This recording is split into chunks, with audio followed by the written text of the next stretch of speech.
Bismillahirrahmanirrahim. Assalamualaikum warahmatullahi wabarakatuh.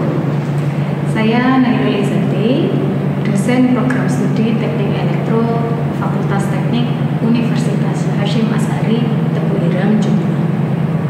Video ini saya buat sebagai unjuk kerja dari bukti Tridharma, khususnya di bidang pengajaran. Pada program studi Teknik Elektro, saya mengampu mata kuliah Sistem Linier, Dasar Pemrograman, Simulasi Sistem, dan Teknik Penulisan Ilmiah. Pada kesempatan kali ini, saya akan menjelaskan salah satu mata kuliah yang saya ampu, yakni Simulasi Sistem. Simulasi Sistem merupakan mata kuliah wajib program studi dengan kode 0841 40203 dengan bobot 2 SKS. Deskripsi mata kuliah simulasi sistem adalah mempelajari pemodelan simulasi sebagai salah satu alat analisis untuk mempelajari perilaku sistem. Mata kuliah ini membahas proses penyusunan model simulasi, melakukan validasi model, penentuan karakteristik input data, dan juga analisis tentang output model simulasinya.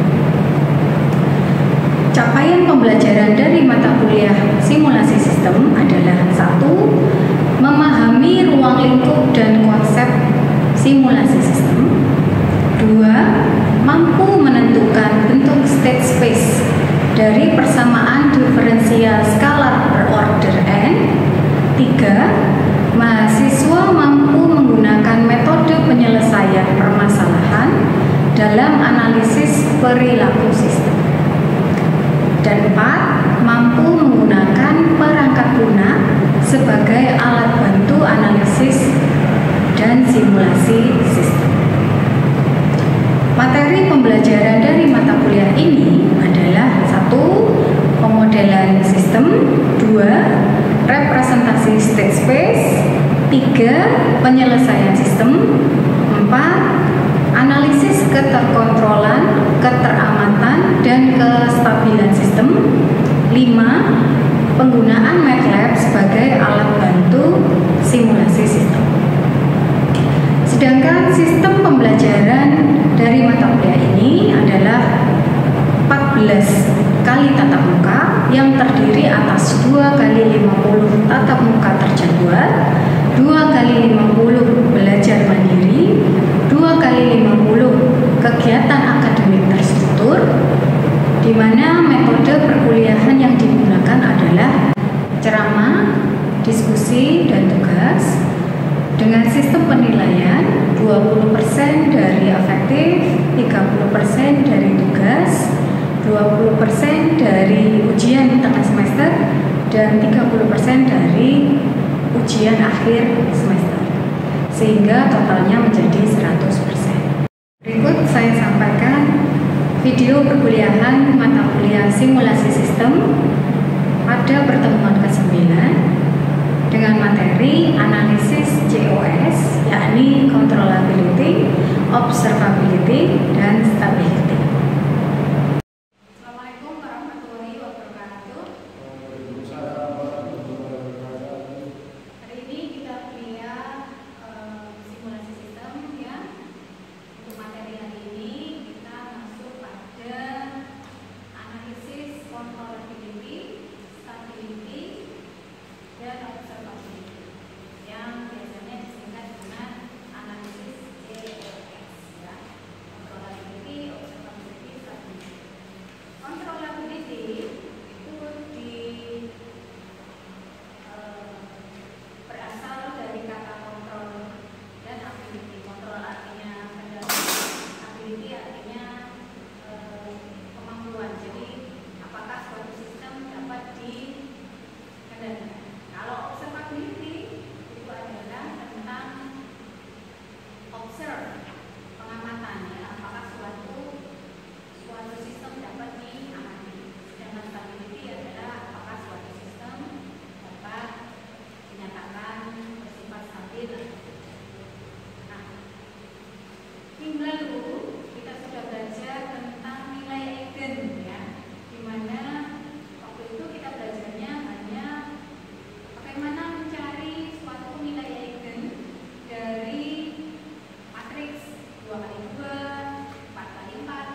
B sampai A pangkat N min 1 B. Nah, suatu sistem dikatakan bisa terkendali dan bisa diamati itu apabila dilihat dari masing-masing ranknya, dari rank MO dan rank MC. Nah, kalau rank MO dan rank MC-nya itu sama dengan ukuran matriks A atau M ya, dengan kata lain rank MO sama dengan M, itu maka disebut sistemnya dapat diamati. Kalau rank MC sama dengan N, maka disebut sistem dapat dikendalikan. Nah, ini ada contoh soal ya. Contoh soal di sini kita diminta untuk melakukan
Dengan demikian, sistem tidak stabil. Sampai sini ada pertanyaan tentang kestabilan sistem? Bu, jika terdapat sistem kendali atau pengamatan yang tidak terkendali atau